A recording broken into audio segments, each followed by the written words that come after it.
This conference will now be recorded. Good evening and welcome to the November 5th, 2025 South Whitehall Township Board of Commissioners. I will call this meeting to order. We have all commissioners present this evening except for Commissioner Peischel, who is absent. At this time, I would ask you all to please rise. Join me in the Pledge of Allegiance. I pledge allegiance to the flag of the United States of America and to the republic for which it stands, one nation, under God, indivisible, with liberty and justice for all.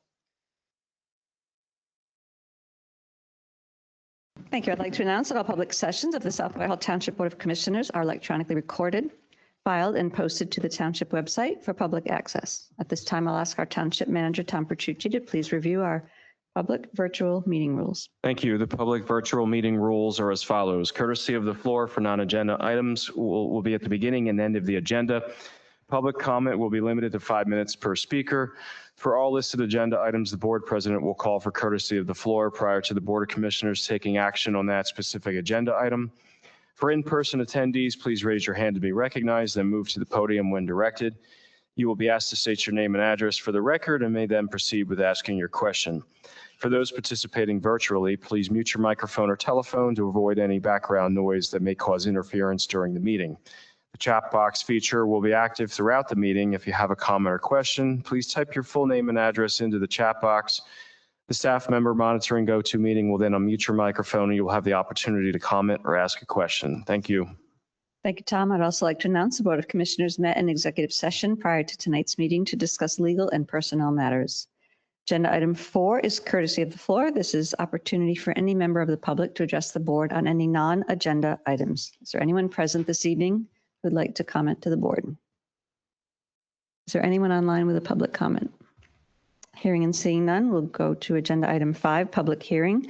We have a public hearing this evening, an intermunicipal liquor license transfer of restaurant liquor license R1639 into South Whitehall Township. Said transfer for use at a facility located in South Whitehall Township, South Whitehall Market Incorporated, 2428 Walbert Avenue, Allentown, Pennsylvania, 18104. And I'll ask our Township Solicitor, Joe Zader, to please begin the hearing. Thank you, Commissioner Kelly. This hearing is now open.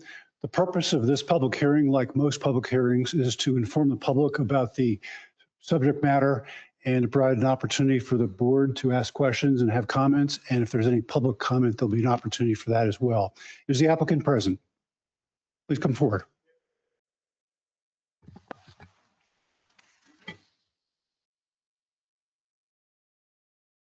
Please introduce yourself, your client, and proceed. Good evening. Hi. Yep. My name is Tom Schlegel. I'm an attorney at Fitzpatrick, Lentz & Buba. My client here is Sunil Rabari. He's the sole shareholder of South Whitehall Market, Inc. And we're sort of happy to have walked through some of the information for the municipal license transfer.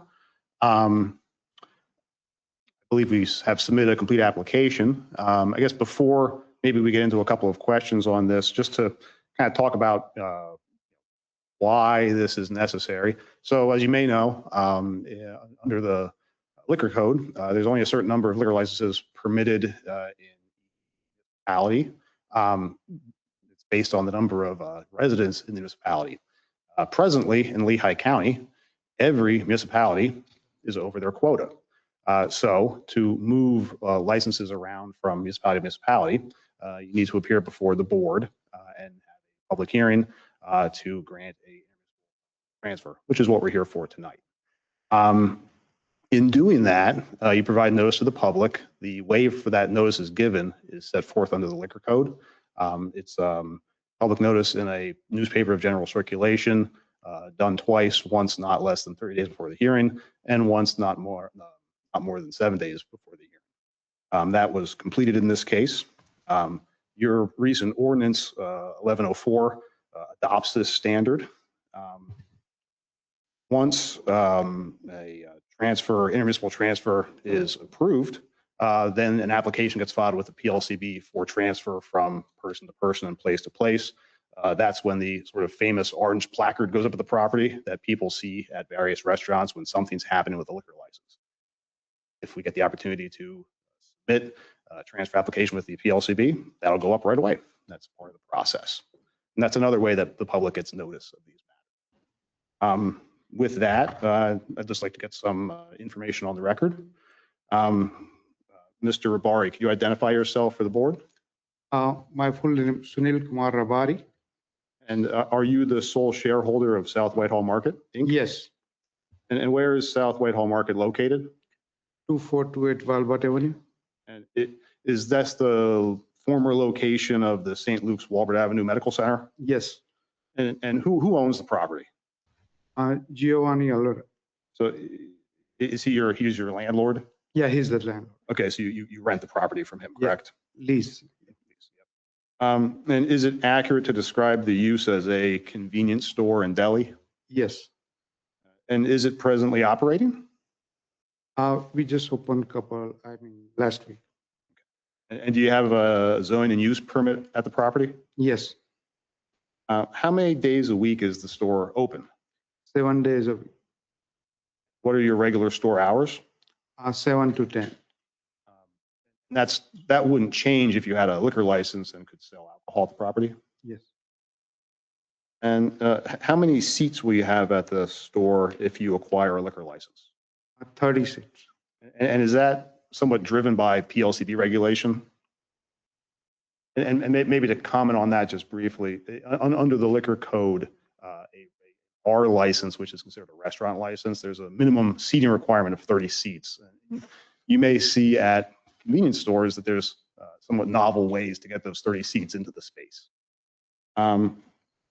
What type of food will you offer at the premises? Daily sandwiches and snacks. And what's the price range for food and drink at the property? $2 to $15. $2.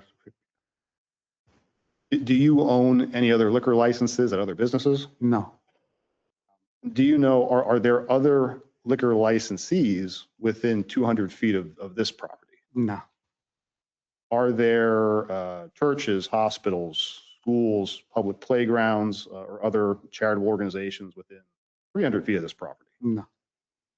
And if the township was to approve this intermunicipal transfer request, how soon would you apply for the person-to-person and place-to-place transfer? Immediately.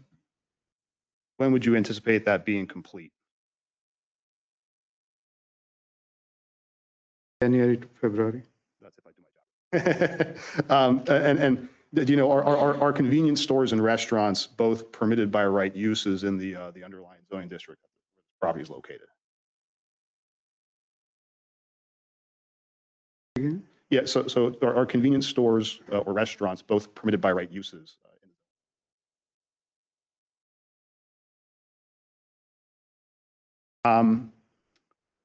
That's really the substance of our testimony. Happy to entertain any questions from the board. I would just note for the board that the application that was submitted by the applicant was complete for the purposes of what is required by township ordinance and the state requirement. Thank you, Attorney Zader. Does the board have any comments or questions for the applicant?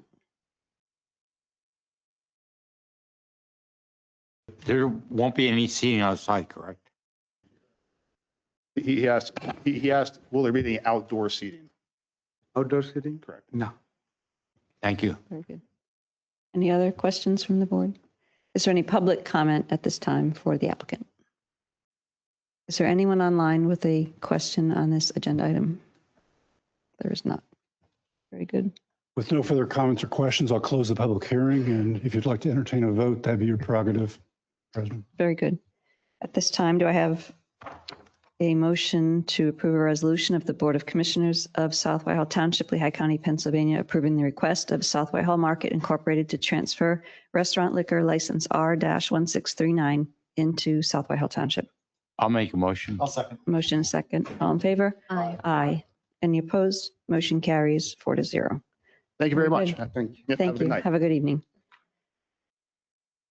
Agenda item 5B, we have a public hearing for Orator Street Vacation number 2024-901. Again, I'll ask Attorney Joe Zader to begin the hearing.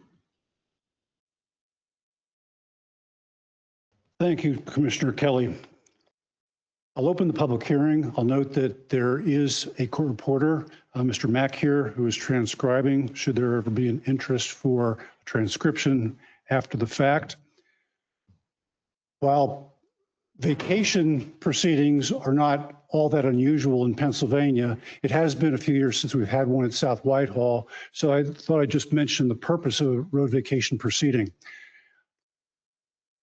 If the board were to vote in favor of this road vacation at the end of the process, essentially what it does is it eliminates any rights of the public, any rights of the township in the area that is vacated.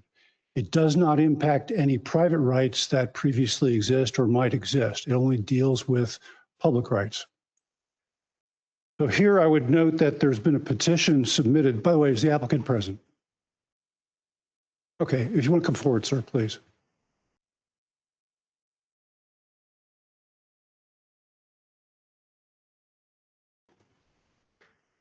Are you Mr. Shane Schmoyer? Yes, I am. Thank you. Mr. Schmoyer, on behalf of SLS Properties LLC, which is the owner, has submitted a request for vacation of a segment of the road, which is known as Orator Street. And the segment is shown on the screen. It's available for the public to look at now. There's also been submitted a meets and bounds legal description and a plot plan of the area in question. It's been submitted by Arthur Swallow and Associates.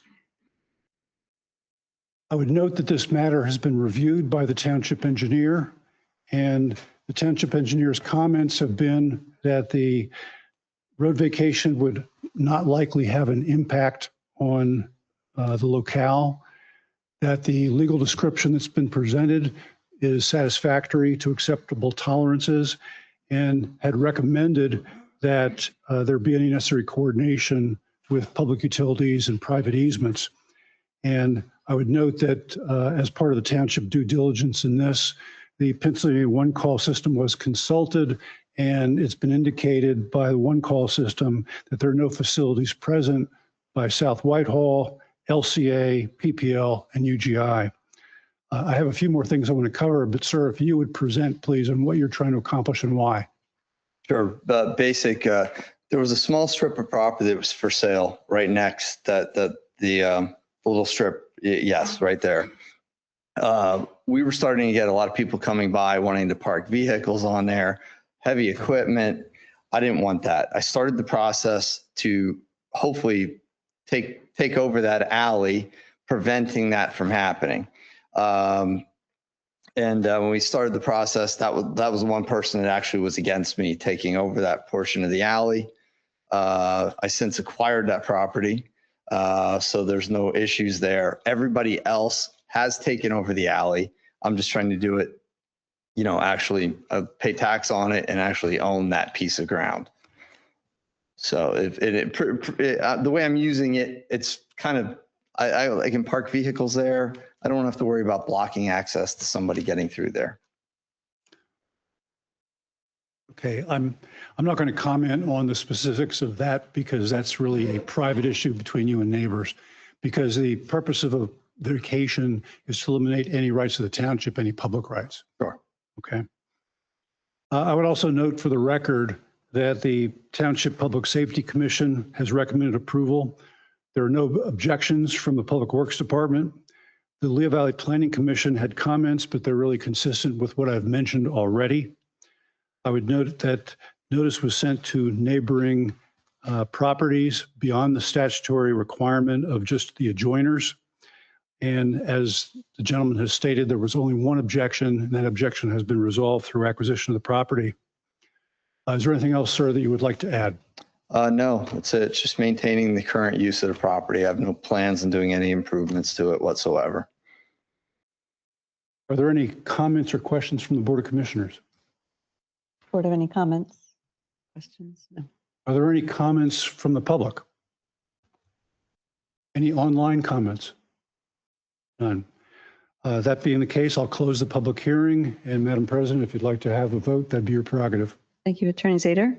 At this time, do I have a motion to authorize the filing of a written report with the Lehigh County recorder beads pursuant to 53 PS Section 57007. So moved. Second. Motion is second. All in favor? Aye. Aye. Any opposed? Motion carries 4-0. I would just note that this is only step one of the overall formal process. The process differs between second-class townships and first-class townships. So after this report is filed, there are certain things that need to occur. And ultimately, if this is going to be adopted, there would be an ordinance at a later date. So the vacation is not complete as of tonight, Okay. just so you're aware. All right. Understood.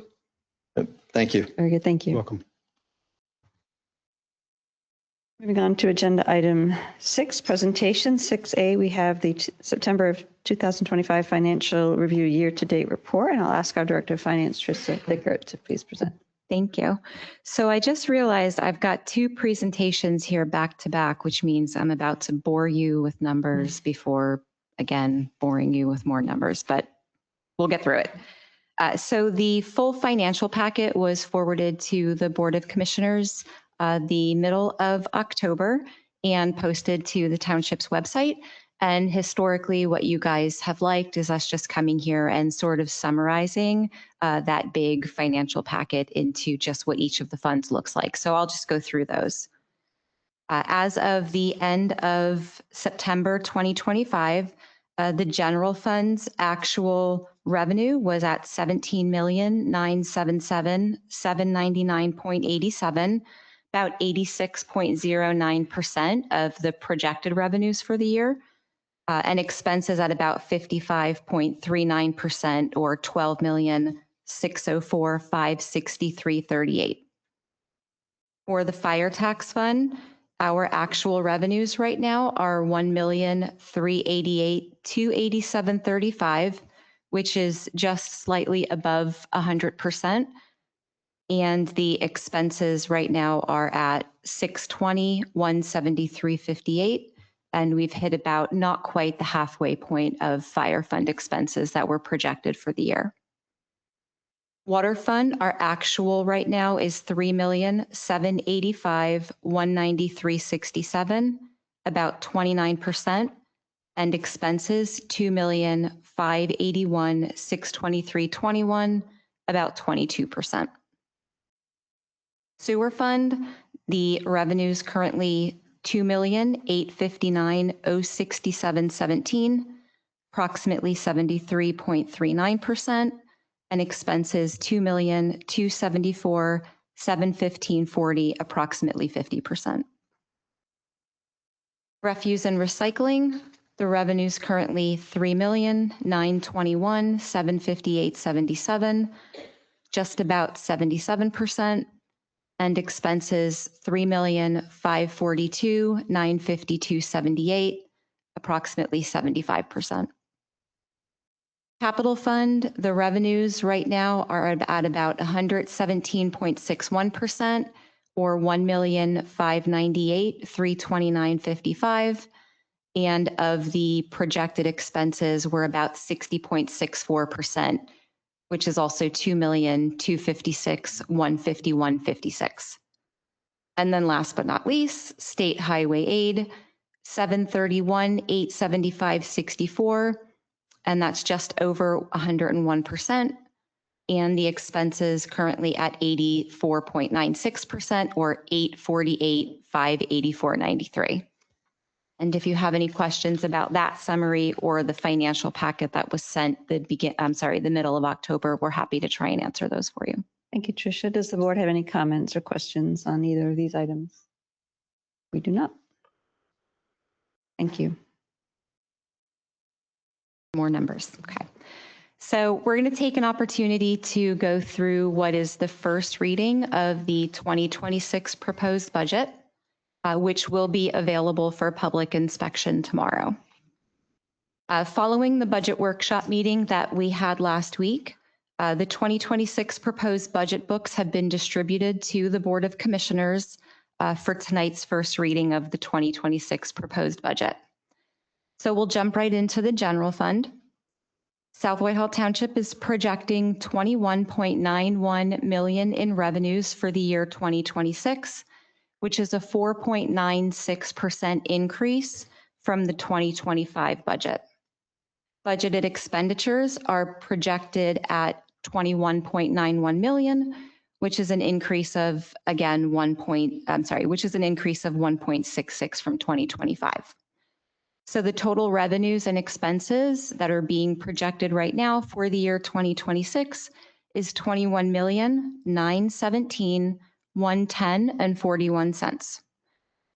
This puts our fund balance at 13.35 million at the end of the year 2025.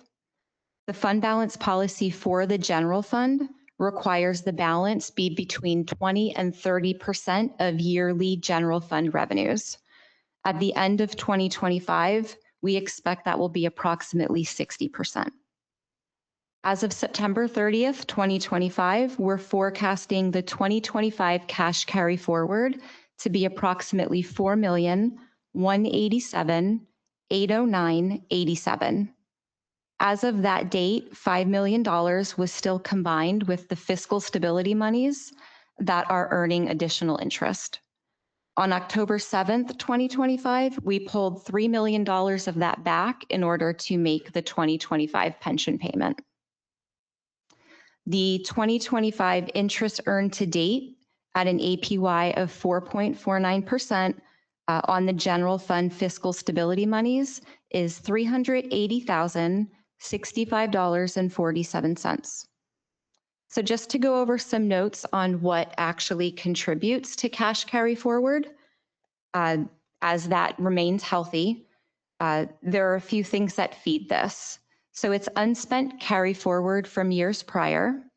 It's revenues coming in higher than projected. It's departments spending less than the original anticipated need. And some accounts are funded for unforeseen circumstances. Beginning with 2026, the $200,000 contribution from the general fund is no longer a budgeted item, as the general fund can no longer sustain that transfer.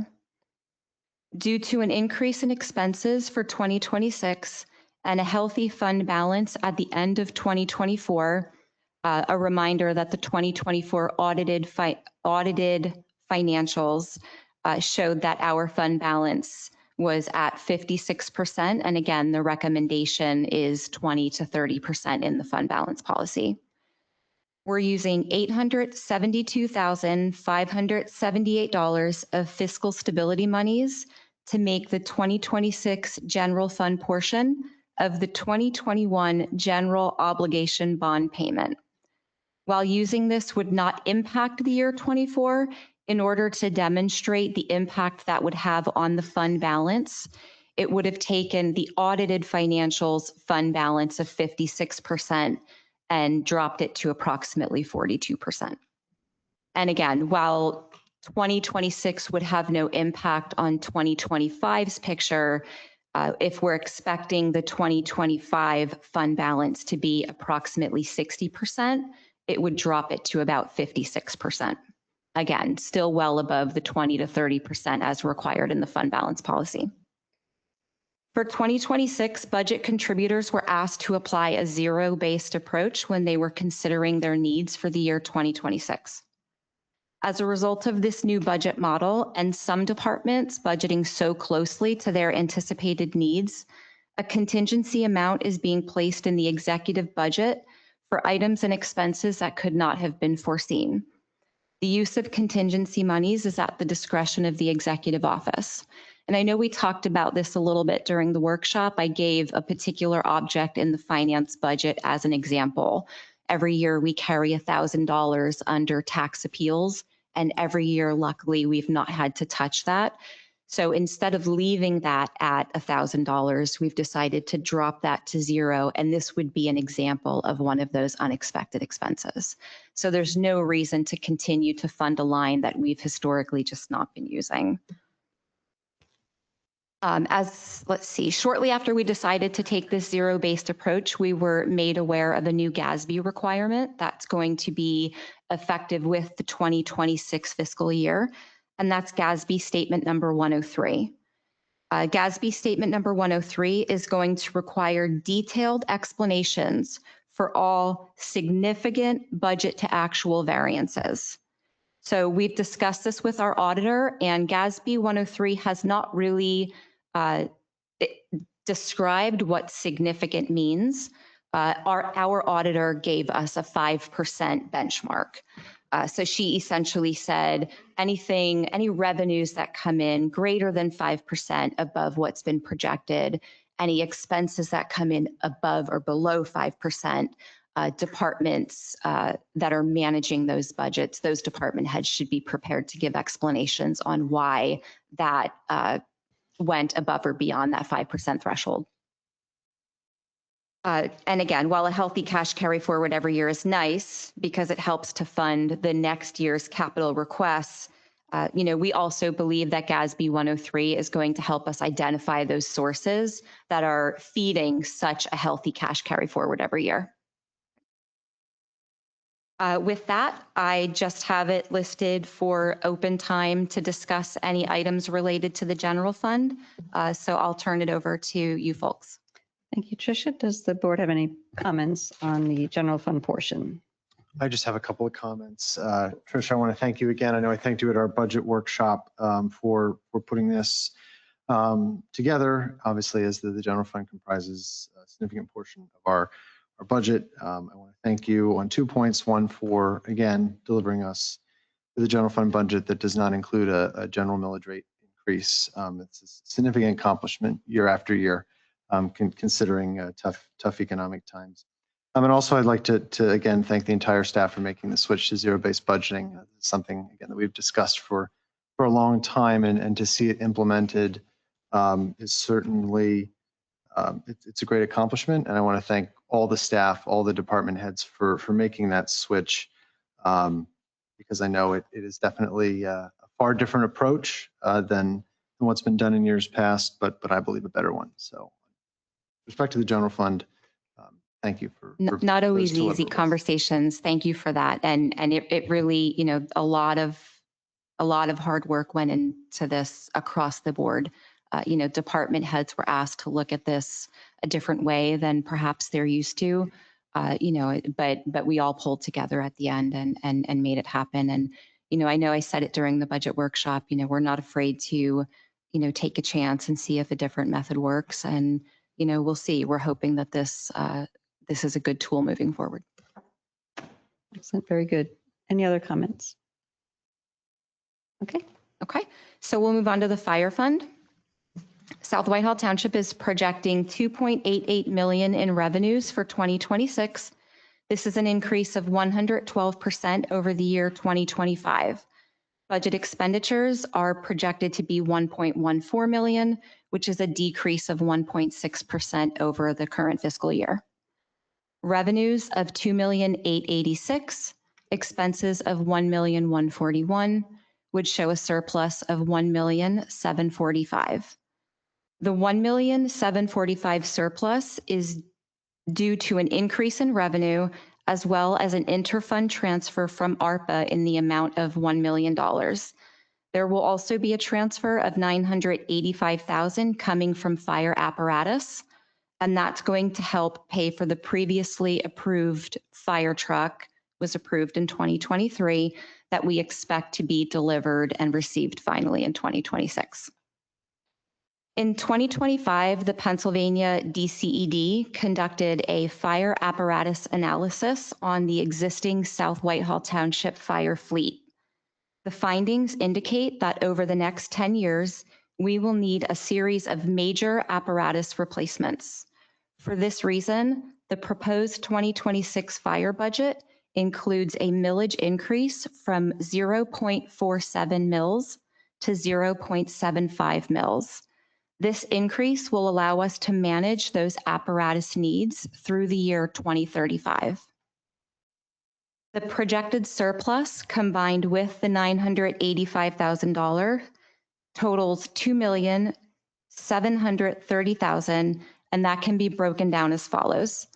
The fire truck purchase of $1,985,000, the fire apparatus fund of $710,000, and the fire fiscal stability fund of $35,000.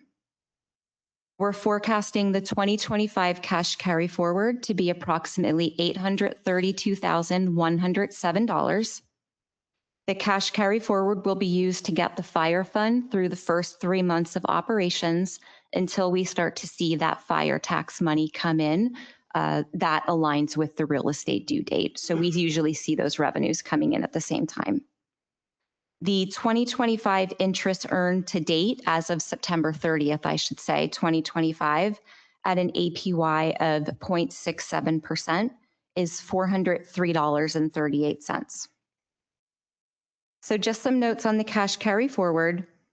From the onset, the fire budget is structured to end up with a surplus that can be used for the following items: savings for fiscal, savings for apparatus and the radio replacement project, savings for capital projects, and to have funds to maintain their operational expenses without relying on a loan from the general fund until those tax revenues start to flow in.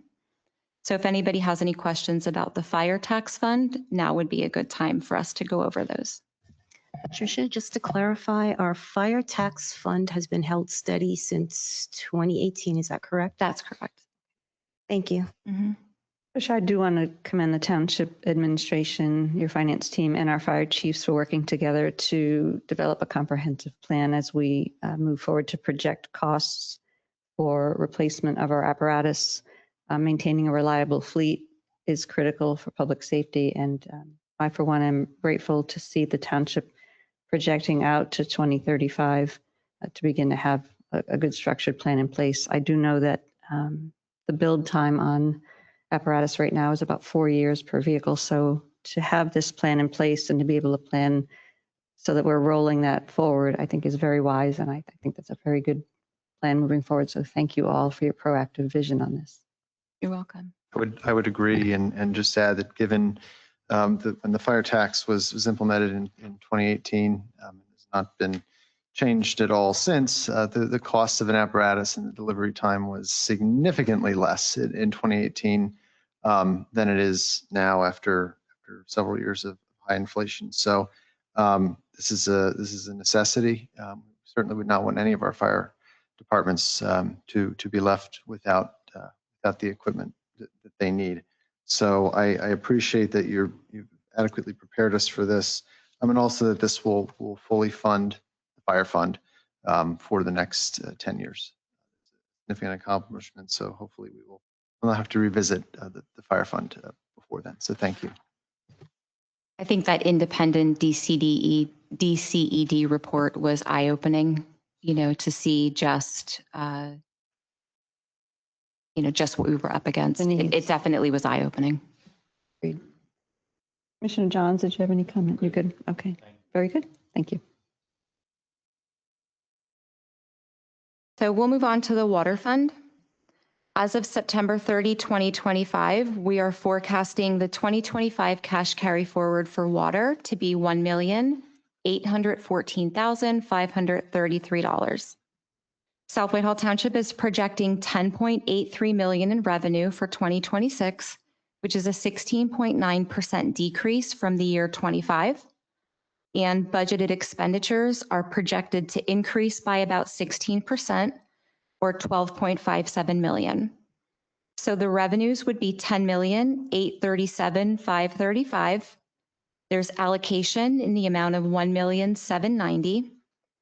Expenses at $12,577,535, which leaves us with a small surplus of $50,000.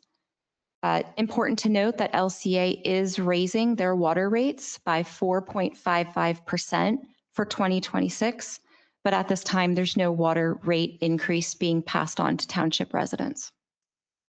This puts our fund balance at approximately $9 million at the end of 2025, which is greater than the $5 million required by the water's fund balance policy. The 2025 interest earned to date at a yield of 4.48% is $224,506. And some notes on the cash carry forward is that the water budget is obviously structured to build the fund balance in an effort to prepare for any future capital infrastructure needs. This also includes unspent carry forward that rolls over from prior years. If anybody has any questions on water, we can go over those now. Board have any questions on the water fund? No? Oh, okay, we'll move on to sewer. As of September 30, 2025, we are forecasting the 2025 cash carry forward to be $1,488,104.11. South Whitehall Township is projecting $4.62 million in revenues for 26. This is an 18.8% increase over the current fiscal year 2025.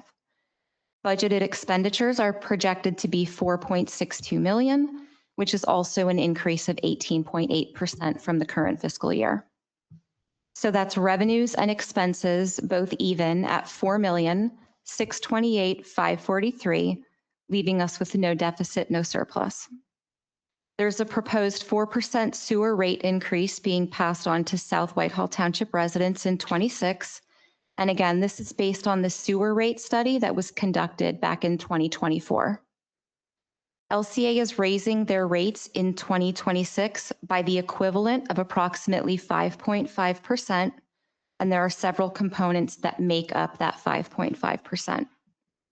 This puts our fund balance at approximately $5.95 million at the end of 2025, which is less than the $10 million required by the policy, keeping in mind that when that policy was built, it was built to plan for the future Klein's Island needs.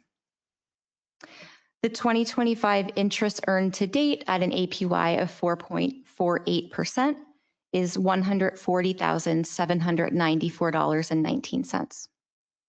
Some notes on cash carry forward and just some other general notes on bill impact. The sewer budget is structured to build the fund balance to prepare for the Klein's Island expansion, as well as any other future capital infrastructure needs. This includes unspent carry forward as well from prior years. With the recommendation from the rate study and LCA's 2026 rate increase, we believe that it's imperative we do at least 4% of that approximate 5.5%. The 2026 proposed sewer rates as a result of that increase would take sewer flat from $91 per EDU to $94.64 per EDU. Sewer metered from 4.98 cents per 1,000 gallons to 5.17 cents per 1,000 gallons. And sewer base would increase from $36 per quarter to $38 per quarter. And if you have any questions on sewer, we can go over those now. Are there any questions on sewer? Oh, okay.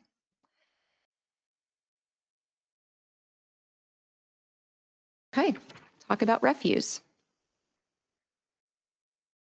The 2025 cash carry forward as of September 30th, 2025 is expected to be $1,658,583.47. The township is projecting $5.17 million in revenues for the year 2026, which is a 1.56% increase over the current fiscal year. Budgeted expenditures are projected to be $4.75 million, which is an increase of 2.21% from 2025. So that leaves revenues at $5,174,710, expenses at $4,753,990.44, with a surplus of $420,719.56. There is no refuse rate increase being passed on to South Whitehall Township residents for 26, as the contract was designed to keep one flat rate smooth over the life of the contract. This puts our fund balance at approximately $1,658,583.47 at the end of 25, which exceeds the amount required in the fund balance policy by approximately $602,000.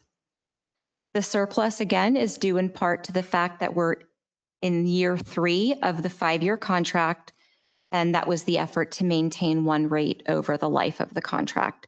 So I know we say this often. What will happen as we near the 2 final years of the contract is we'll see a smoothing out of that surplus that we've been realizing for 3 years. In terms of the low income senior refuse discount, we had some conversation about that during the budget workshop. We do expect to offer that discount again in 2026. Making note that the Social Security Administration just last week released that they'll be increasing the Social Security benefit by 2.8%. And after we discussed this during last week's workshop meeting, we decided to not just increase our threshold by that 2.8%, but to increase the income thresholds for the application by a total of 5%. So we'll be increasing our threshold 2.2% greater than Social Security increased their benefit to our most in need. That takes if you want the numbers, we ran the numbers after the workshop meeting. That takes the income threshold for a single applicant from $35,175 to $36,935. And for married applicants from $43,575 to $45,755. And if you guys have any questions about the refuse fund, we can talk about that now. Thank you, Tricia. Are there any comments or questions? No? Open space.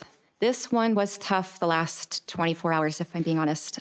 So I'm going to go over open space and then the referendum from last night. And then I think after we summarize both of those, maybe we just address questions as it relates to both.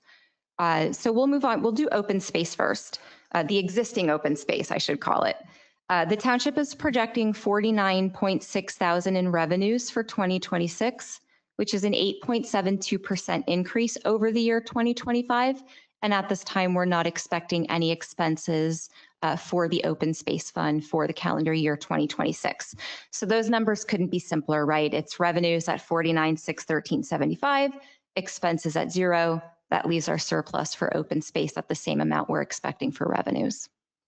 As of September 30, 2025, we're forecasting the 2025 cash carry forward in open space to be approximately $244,895.37. Insert last evening. So all credit, honestly, to Kristen. As of less than 24 hours ago, we needed to come up with a whole nother fund to add to this book. So we decided to call this the Land Acquisition Fund. And I'll just go over what we prepared here as our notes. On November 4th, 2025, just yesterday, Township residents voted yes on a referendum question that would increase the earned income tax by 0.1%. The use of these funds would be restricted to the preservation of open space for the township. For 2026, the township is projecting $900,000 in revenues and $350,000 in expenses. Please note, because this is a new initiative, we are funding general government expenses by that $350,000, just in case the township is presented with a land preservation opportunity in 2026.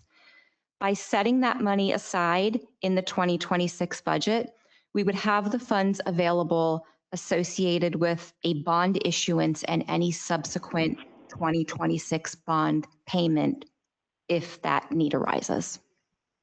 So again, I'll just repeat the numbers one more time for Land Acquisition Fund.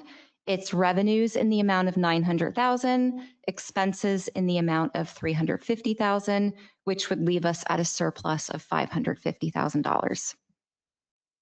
Open space and brand new Land Acquisition Fund.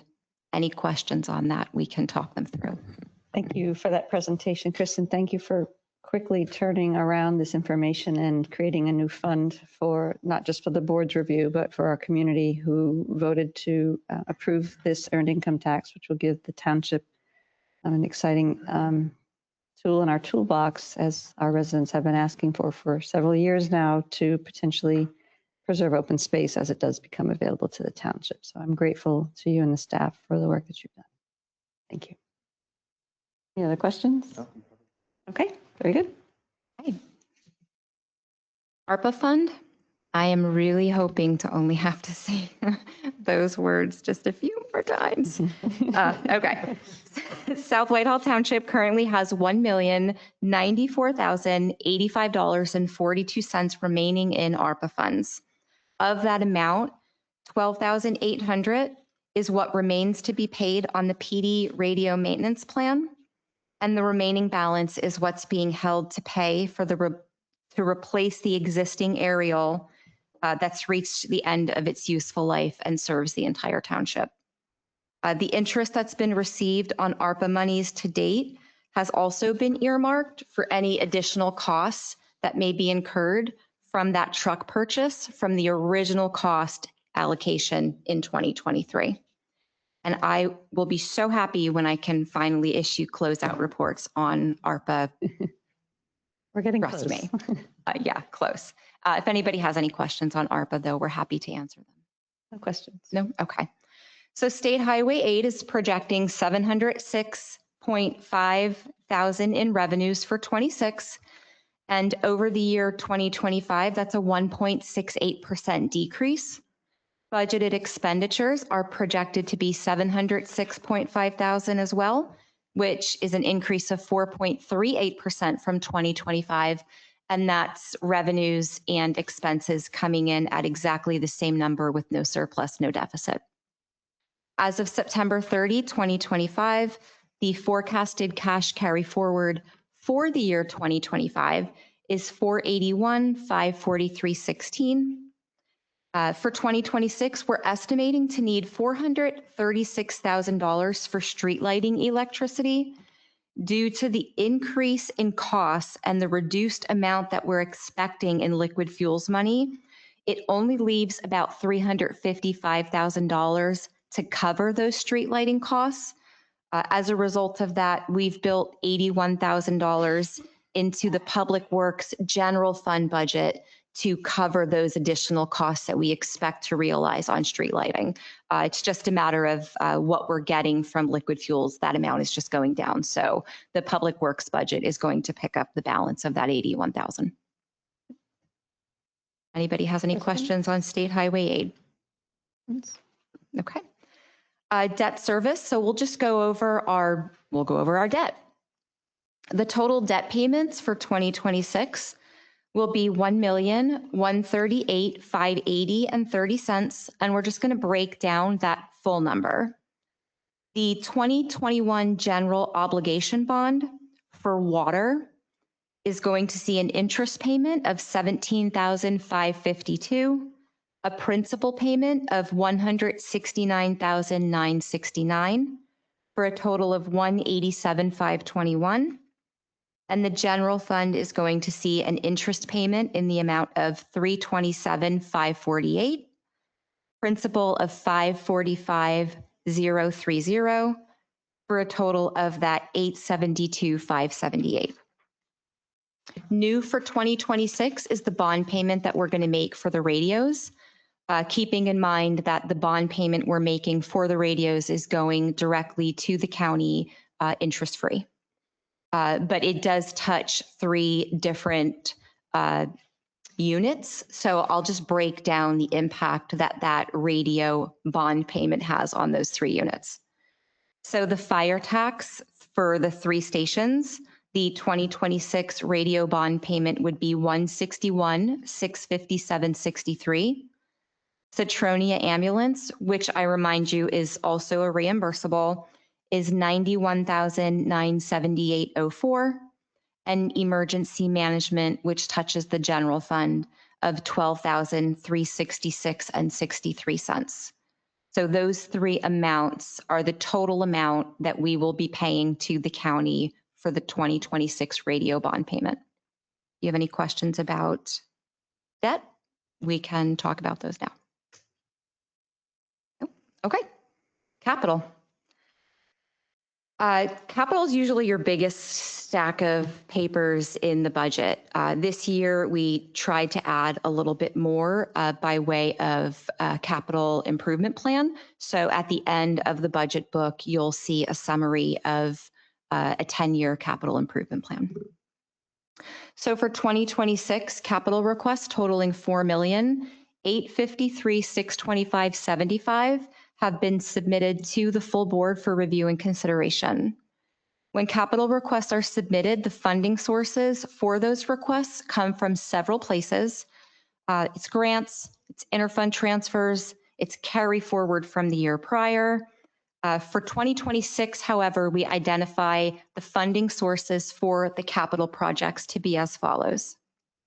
$2,206,330.31 in grant revenue, $96,475 from an LCCD grant for the bioswale first payment, and those are funds that were received already in September of 25. $1,491,125.76 in interfund transfer from the general fund, and $789,694.68 as the forecasted cash carry forward for 2025 capital. Let's see, some other notes on cash carry forward. There's 5 major contributors to that every year. They look very similar to what feeds cash carry forward in our other funds, but we'll just go over them. It's unspent carry forward from years prior. It's projects coming in under budget, projects being done cheaper in-house, Herb's cost sharing agreements for paving, and the sale of fixed assets. So if you have any questions on the capital budget. I don't have a question. I just do have a comment, and it's a similar comment that I made during our workshop last week. I want to recognize and thank Township staff for seeking grants when they are available. We've got 2.206 in one grant and then a $96,000 grant for another project. These funds offset taxpayer dollars that we would otherwise spend for projects within the township. So I do want to recognize the work that you all do.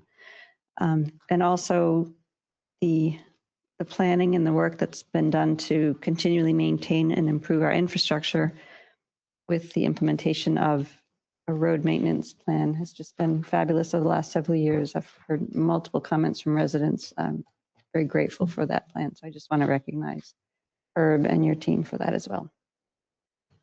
Board have any other comments? I have just one additional comment, and I also mentioned this at our budget workshop, but I want to thank you for the 10-year capital improvement plan. This is, again, something we talked about for a long time. I know Herb was the guinea pig with Public Works. He had a capital improvement plan before it was popular. But now seeing, where we've come, the first capital improvement plan just being a few pages to now being a rather thorough chart out of what we can expect over the next 10 years. It's really extraordinary. So once we advertise the budget, I highly recommend the public check out pages 127 to 135 of the budget packet.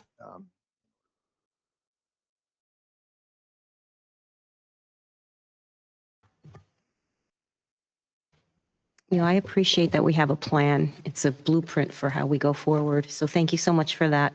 And also wanted to thank you, Herb, for cost containing by keeping so many jobs in-house. That's greatly appreciated and great for our residents. Okay, last but not least, Fiscal Stability Fund. The Fiscal Stability Fund balance as of September 30, 2025 is $14,169,816.24. Of that total, $5 million is still general fund money earning interest, and $4 million was recently deposited into a 12-month CD with an APY of 4%. The 2026 interfund transfer from the Fiscal Stability Fund to the general fund to make the general fund portion of the 2021 general obligation bond payment is $872,578. And I believe that's all I have on fiscal. Questions, comments? Just one general overview. I want to extend thanks on behalf of the board to Tricia as our finance director, Kristen, your entire team, and every department in the township and every employee that is expending taxpayer dollars, your attention to detail, professionalism, planning ahead. You really laid the foundation for us as the decision makers, and your commitment to spending taxpayer dollars wisely does not go unnoticed. So our community is very fortunate to have you all working as diligently as you do. So thank you. Any other comments? Yes, I wanted to thank you too. You did all the heavy lifting. Thank you. Thank you. This took a lot of work. This budget is so well organized. It's easy to understand. It's so concise. Thank you. You worked tirelessly on it. And it shows the testament to the commitment that you have and the responsibility to be accountable for all those taxpayer dollars. Really appreciate it. Thank you. It will be available for public inspection tomorrow morning. So I'll make sure that there's a paper copy in the lobby. And as soon as we get here, as soon as IT gets here, I'll make sure that the proposed book in full is uploaded to the township website for the consumption of the public. Excellent. Thank you, Tricia. Moving on to agenda item 7, our meeting minutes from the October 12th, 2025 meeting were distributed in advance. Are there any comments or questions? If not, I need a motion to approve. Second, all in favor? Aye. Aye, motion carries 4-0. Agenda item 8A, we have an ordinance of the Township of South Whitehall, County of Lehigh, Commonwealth of Pennsylvania, fixing the property tax rate for the fiscal year 2026, levying a real estate tax for general revenue purposes and for fire tax purposes for the fiscal year 2026, reaffirming the current tax rates provided for within Chapter 328 taxation of the codified ordinances of South Whitehall Township, and appropriating specific sums estimated to be required for the specific purposes of the township government during the 2026 fiscal year, providing for a repealer clause, severability clause, and effective date. And Tom, if you would please present. Thank you. So what this ordinance accomplishes is setting the real estate tax rates for general township purposes and then for fire tax purposes for 2026. Under the first class township code, you are required to adopt this by ordinance since you are raising the fire tax millage. So the rates will be as follows: for 2.849750 mils on each dollar of assessed valuation for the tax rate for general township purposes, and then the millage would be 0.75 mils on each dollar of assessed valuation for the tax rate for fire tax purposes. So that's the first component to the ordinance. The second would be reaffirming the tax rates that are set forth in Chapter 328 taxation. We did put a note in there in the ordinance that Chapter 328 will be amended via separate ordinance with respect to the new open space EIT, which was passed last night. So that'll come before the board at a future meeting. Also, this ordinance effectively appropriates the specific sums estimated to be required for each of the funds across the township for the 26th fiscal year. Do you need us to go through that again? Maybe. Okay. No, I think we're good. Just kidding. So if not, then yeah, I would seek a motion to advertise this ordinance for adoption, for consideration of future adoption. Very good. Thank you, Tom. Is there any comments from the board on this ordinance? Is there any public comment? Is there anyone online with a comment? Do I have a motion to proceed with advertising of said ordinance adopting the aforementioned tax rates for fiscal year 2026? So moved. Second, all in favor? Aye. Aye. Any opposed? Motion carries 4-0. Agenda item 8B, we have an ordinance confirming and acknowledging that by operation of law pursuant to the Pennsylvania Municipality Authorities Act, specifically 53 PAC SA Section 5619C, any and all property of the South Whitehall Township Authority has been transferred to the township, and the authority ceased to exist as of the date of recording of the certificate of termination with the Lehigh County Recorder of Deeds Division on October 22nd, 2025, and to further provide for a repealer, severability clause, and effective date. Tom, if you please present. Thank you. So this ordinance confirms the final administrative and legal steps in documenting the completion of the authority's dissolution process as originally authorized by Ordinance 1021, which was adopted by the Board of Commissioners on May 3rd, 2017. So that ordinance directed the authority to transfer all assets, property interests, and regulatory permits to the township, effectively consolidating all water and sanitary sewer operations under the township's direct control. On September 22nd of this year, I did file the certificate of termination that is required with the Commonwealth Pennsylvania Department of State. That filing was accepted by the department, and the authority was no longer a recognized entity at the level of the Commonwealth as of September 22nd, 2025. So the next step in the process was to record the certificate of termination with the Lehigh County Recorder of Deeds. That application was completed recently. So as a function of law, the authority no longer exists, and the property has been transferred to the township in accordance with the Municipal Authorities Act. So just to give some brief background, what enabled us to file the certificate of termination was the completion of the Act 537 Sewage Facilities Plan update, which confirmed the transfer of the wastewater collection and conveyance system that was operated by the authority to the township. So that approval letter was received from DEP on December 17th, 2024. We also received approval from the Delaware River Basin Commission. So that letter was dated June 4th, 2025. So we transferred all existing groundwater withdrawal and water supply approvals from the DRBC to the township from the authority, as approved by DRBC. Finally, we also had the water quality management permits transfers for all of the previous township authority permits. So WQM permit numbers 663 S402-1 and 3997 403T-1, 399740T, 402T-1, and 3987406T-1. So that action effective upon receipt of the township's request fully transferred all operational authority for the township's southern sewer system and related infrastructure to the township. So this ordinance, as indicated, memorializes that as of October 22nd, 2025, upon recording of the certificate of termination with the Lehigh County Recorder of Deeds, the authority ceased to exist under the Pennsylvania Municipality Authorities Act. I'm sorry. So the ordinance ensures that the official township record reflects the transfer of all property assets, right-of-ways, and permits, as well as the cessation of the authority as a corporate entity. So if there's no questions, I would seek a motion to move forward with the advertisement of the ordinance. Very good. Thank you, Tom. I do want to acknowledge both our current administration and staff who have worked over these last several years to bring this to this point to dissolving the authority. But I also want to recognize prior staff back to 2017 who worked to get this accomplished.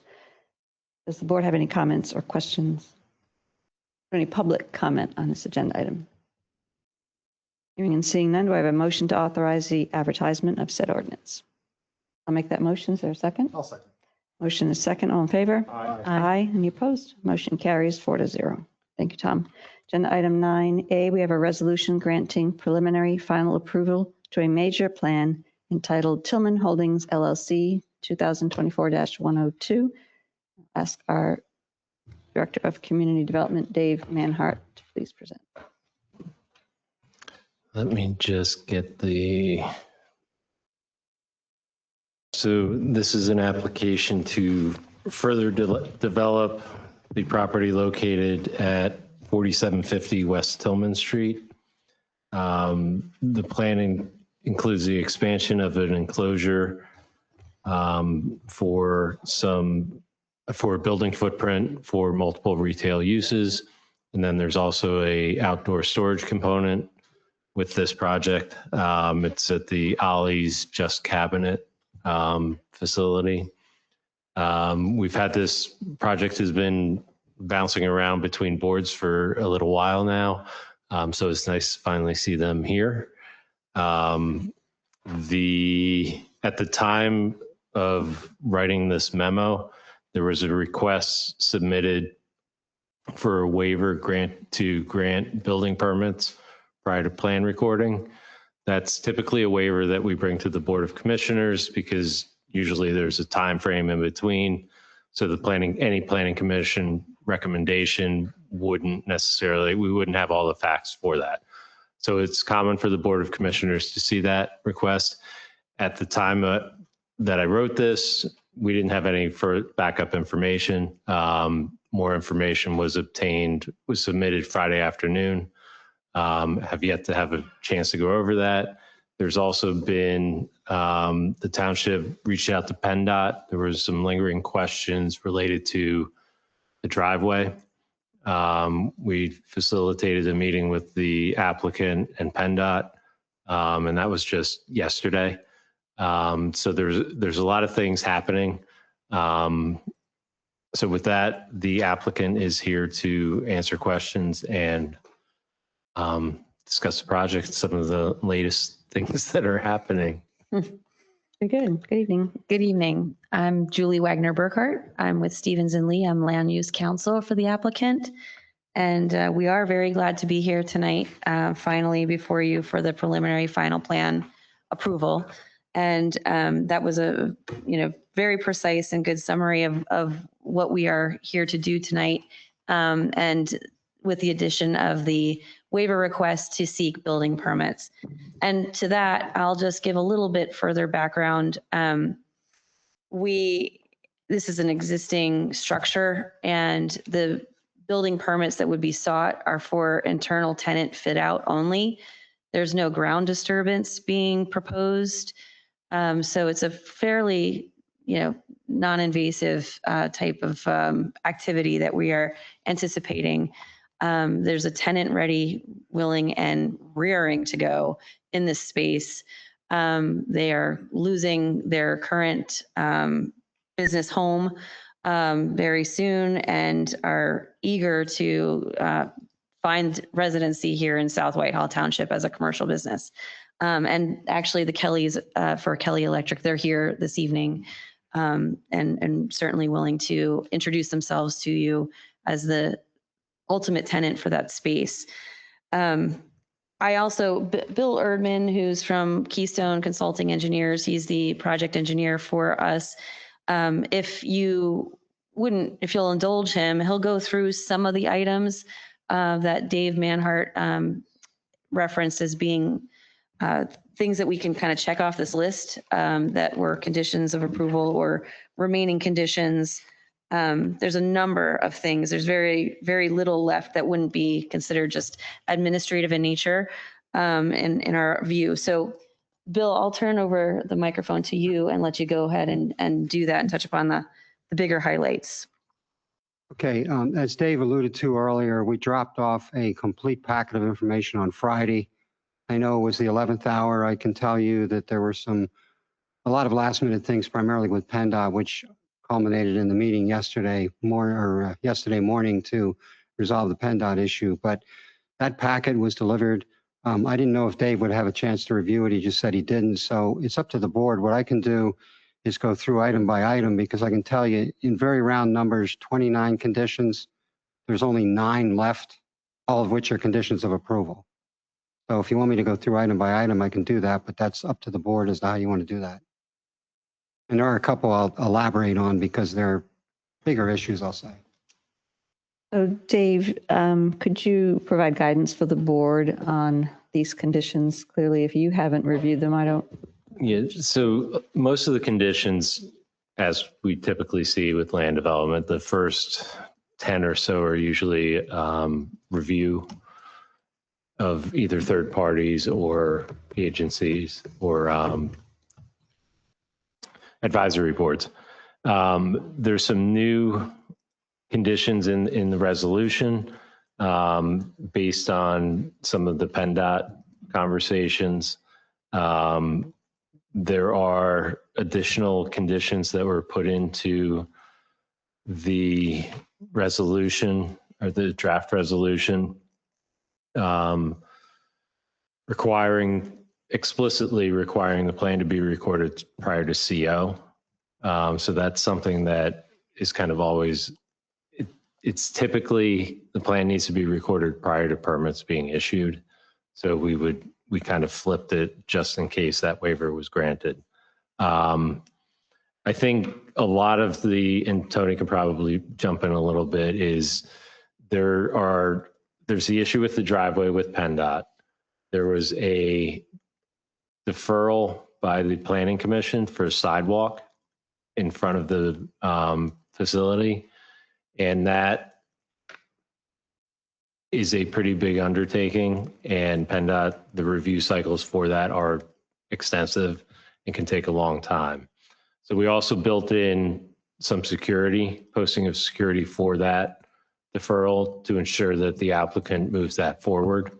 And those were a lot of the concerns were, if we weren't holding the permits anymore, why would the applicant move forward? So we felt that that was one way that we could handle holding something. Understood. Thank you. COs. And I'll ask our township engineer, Tony Tellerida, if you could advise the board from the engineering perspective. Yeah, sure. Thank you. As Dave said, our engineering comment letter is small. It's obtainable, something that the applicant can do.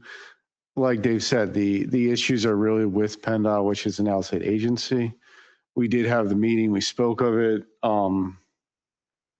The item 10 in this resolution is really what speaks to, I guess, the township's response to the PennDOT meeting. So, we can let Julie or the applicant's team discuss that.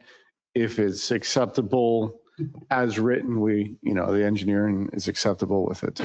So if there's any other questions, I'm sure we'll have discussion, but nothing more from us. If I could jump in on it, Tony, if you don't mind. Item 10 deals with the issue of sidewalk. There's a number of sub-conditions. Planning Commission recommended a deferral. As has been alluded to, that's a long, convoluted process. Anybody that deals with PennDOT knows it takes a long time to get a permit. So there's going to be a process discussion, if you will, after this meeting to identify timelines for the installation of the sidewalk based on that recommendation of deferral, in addition to which there'll be security provided through a letter of credit. But item number 17 is the one I want to elaborate on a little bit. Bill, before you move on, just stay at 10 for 1 second, because the legal department actually did have it written in provision D that it'd be a cash escrow. We would like the board to consider accepting a letter of credit instead of a cash escrow for that item. But otherwise, all of the other language here is found to be acceptable to the applicant. Attorney I'll Zader. interject if I might. Yes, Sure. please. Legally, I have no objection to a letter of credit.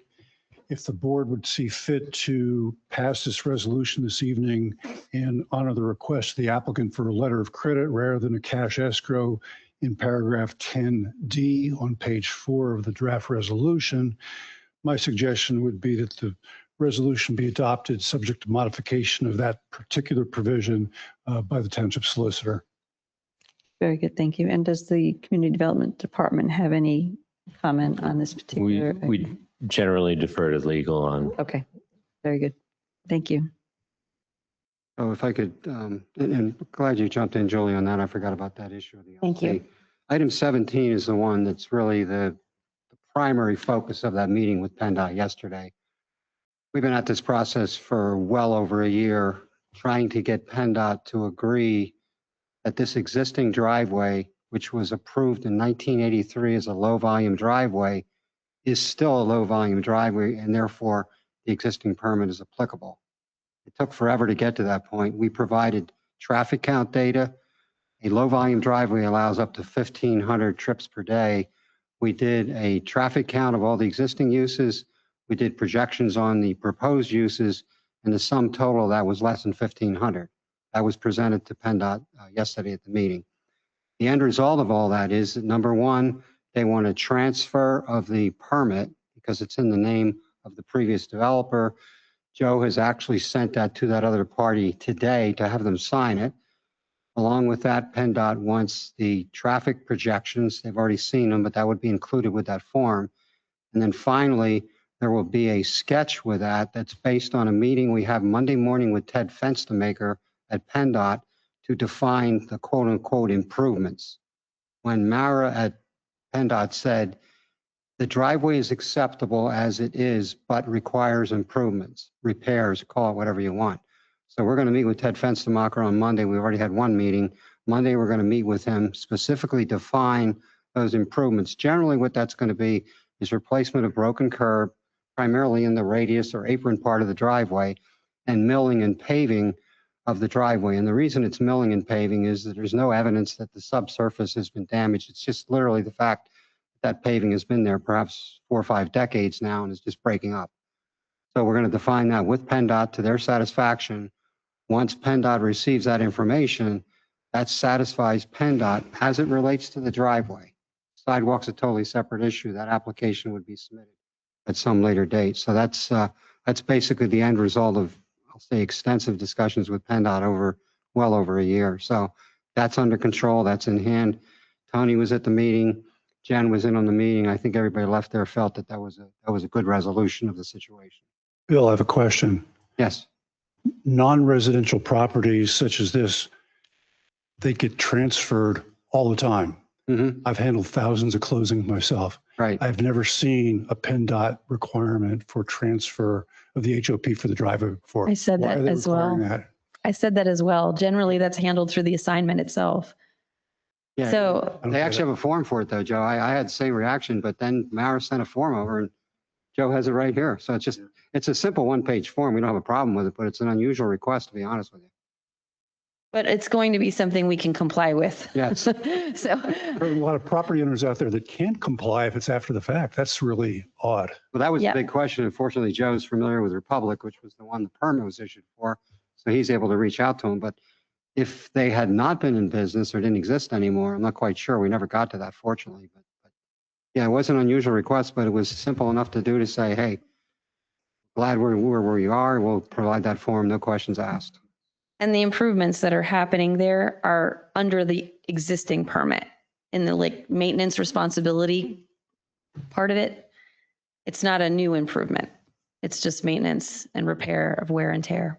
And there is a PennDOT publication that very specifically states if you're doing maintenance in the PennDOT right of way, you do not need a permit. And that was also a big step forward because once I found that information, what I didn't want to do is get caught up in the situation of applying for some sort of a pseudo permit, which would then result in a review of the existing permit. And the determination was, yes, it's maintenance. You don't need a permit. You just have to deal with Ted Fenstermacher and make sure he's okay with what you're proposing, as well as the traffic control that's required. And that we're going to do Monday morning at 9 o'clock. So that's with respect to the driveway. Only. The sidewalk issue does require a permit. And that's why that's a little bit more of an extensive process. And that's why we initially asked for the deferral, realizing that that may take time. There's also some feasibility issues just because there's some significant slope and there's a stormwater management facility in that same area. So there's having to kind of weave that sidewalk through it. You may even recall, we were here at one point asking for a waiver of the requirement. So trying to address it more as a deferral is just taking time. I don't know if you want to say anything about, so a lot of the conditions that are in here too are relative to earth disturbance and soil and erosion and sedimentation control. There is no earth disturbance here and that's been verified. So all of those conditions are rendered moot and everyone, if you want to get some confirmation on that, but that, anything more to say on that, Bill? Yeah, well, the reason that's an issue is because the request for the waiver with respect to submission to the Conservation District is one that was rejected by the engineer. There is no earth disturbance, therefore it's not required. Just like, for example, there's one that says, if necessary, you have to get an NPDES permit. There's no need to get an NPDES permit. My point is, there's no need to get approval from the Conservation District. I actually talked to him and they said, what's the situation? He said, well, what do you want me to do? You're not doing anything. So what's the letter going to say? I said, well, there's no additional disturbance on the property. So I'm not sure what kind of letter to provide you. So the conclusion was, we don't need that waiver because there's no earth disturbance. Yeah, at the time that we didn't we did not, or recommended against, I should say, is when there was a lot of questions about reconstruction of the driveway or potential sidewalk. So at that point, we didn't know where we were going to end up. We didn't want to recommend the waiver at the time. Assuming there's no earth disturbance for the current plan, meaning that they're just going to fix the curb, it makes sense. At the time that the sidewalk is proposed, we would assume that there's an E&S plan that goes along with Absolutely. In fact, it, with that type of disturbance. So we would defer that and say that we don't need that E&S plan. Now they're just, they're doing no disturbance. But at the time sidewalks coming, we will request that a plan is created. I suspect PennDOT will also be looking for an E&S plan because that sidewalk runs along the right of way. So if there is any problem, it's going to spill on. So they're going to be looking for the E&S plan. So I have no doubt we're going to have to do it, and we have no problem. Attorney Zader, given the conversation about the disturbance of the MPD DES permit, is the language in the conditions of the resolution consistent to protect the township that this will have to go forth? Yes. Okay, very good. As if required, if that's very good. Did you have a question? Okay.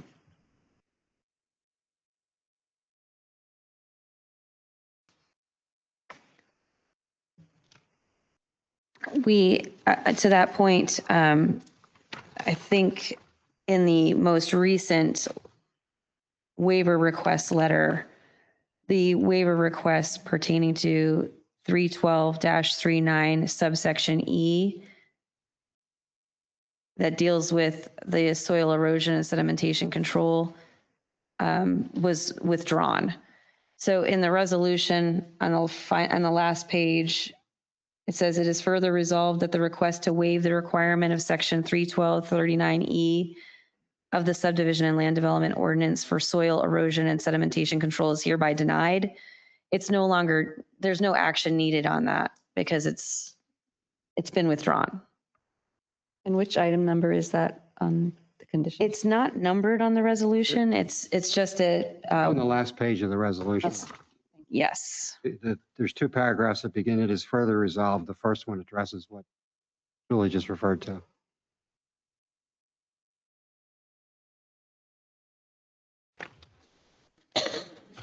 I would just comment that it would seem to me that based on the dialogue we just had, and not only the agreement by the applicant, but it'll be a requirement that there be an E&S plan that is unnecessary right now, that really this, instead of being a denial of a waiver, should be a grant of a deferral of the E&S plan to a future point in time when the HOP would be successfully obtained for the sidewalk. I was going to say perhaps that gets added to section 10. Just thinking the same. That is where the legal department is planning to produce a deferral agreement that addresses the Fine. security. That'd be fine. Okay. I have a question. Would it just make sense to give a little more time to our CD department to go through all the information that was given to the township on Friday and as soon as Monday? Would that be helpful? Because it seems like there's so many moving parts with this plan. Apparently I wasn't moving my mouse. I think they've provided some testimony as to what's included in those packets. I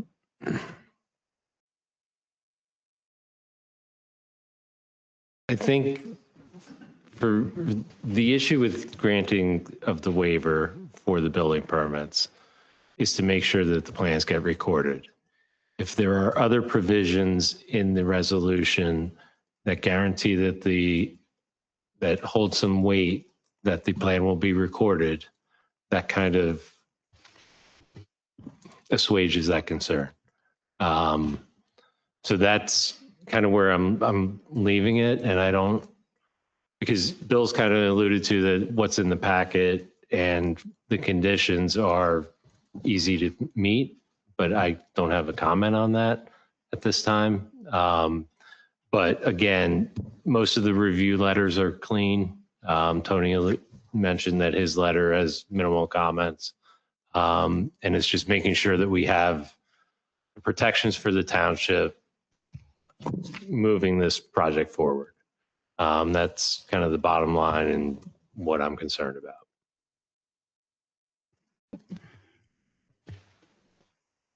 It seems to me that if the applicant has requested a waiver of the ordinance requirement with respect to building permits not being issued until the plan is recorded, and the board is inclined to allow for that as long as there are other protections, and one of those protections would be the certificate of occupancy issuance.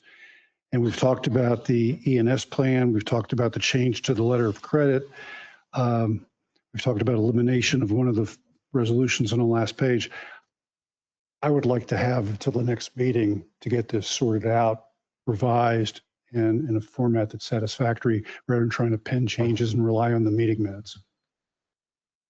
I think that makes sense as well. Does the board have any comments on that? Are you in agreement with? Is that pertaining to the waiver request only, or, I mean, can we still obtain the conditional preliminary final plan approval? I think we have the recommendation of approval for that. Yes. You're suggesting that the decision on the building permit be deferred to the next meeting, but the resolution otherwise be adopted? Correct. So the resolution would have in it changes in paragraph 10 to the satisfaction of the township solicitor. Correct. I'd be okay with that. Okay. There is a condition in the last further resolved on page 156 has the denial for that waiver request. I think having that denial now and then coming back and having everything cleaned up might be a way to handle that. Or we could change it to a deferral, I suppose. I defer to Attorney Yeah, Zader. I don't know what to do. I guess the way to handle it is, since the decision's not being made tonight on that, it'll be covered at the next meeting. We would let the denial in this document, but at the next meeting, there'd be another resolution to grant it. Is that what you're suggesting? That's what I was thinking, yeah. And by next meeting, are we talking about the meeting scheduled in 2 weeks? Would we be able to get on the agenda for that, Dave? Thanks. Yes. Okay. Yeah. I think. I see the Yes. township I'm manager. getting a shaking nod his head from the yes. manager. And certainly, Okay. from the solicitor standpoint. I'll make it much quicker than this. We can certainly accommodate that, yes. Okay. Is there any other present? Thank you all for your time. I will be back in Could you front of speak you into the very shortly. microphone? Could you please speak into the microphone? This is sorry. a virtual meeting as My well. apology. Thank you. Good evening. Thank you all for your time. My name's Joe Bennett. I'm the owner of the property, and I'm also the owner of the property next door where we'll be doing another project. So we look forward to working with you on that for the former Maserati property. What concerns me, if I could have a wink and a nod from Dave, who's been great to work with. The Kellys are here. They are in a real pickle with where they're presently located. We've been working with them for the past 5 or 6 months to get into this property. And if there's anything we can do, we do all have all the permits approved by, I think it was key codes. Thank you. By key codes. So the next meeting is in 2 weeks. Mhm. Is there anything we can do in the next 2 weeks so they can get into the property by the end of January? What are your thoughts on the timing for the next That's a meeting? question for our community development. Department. So we would have to issue the permits in order for them to start work and the fit out. And what is your guidance to the board on that option? Question. It kinda goes- Is there a need for demolition inside? No, No, so you don't need a demo permit that would. no demo permit. It's just fit out. And do you want to offer the testimony on that? Joe Landrigan is here. He's doing the work, and he can give you a little bit of information on what he's ready to do?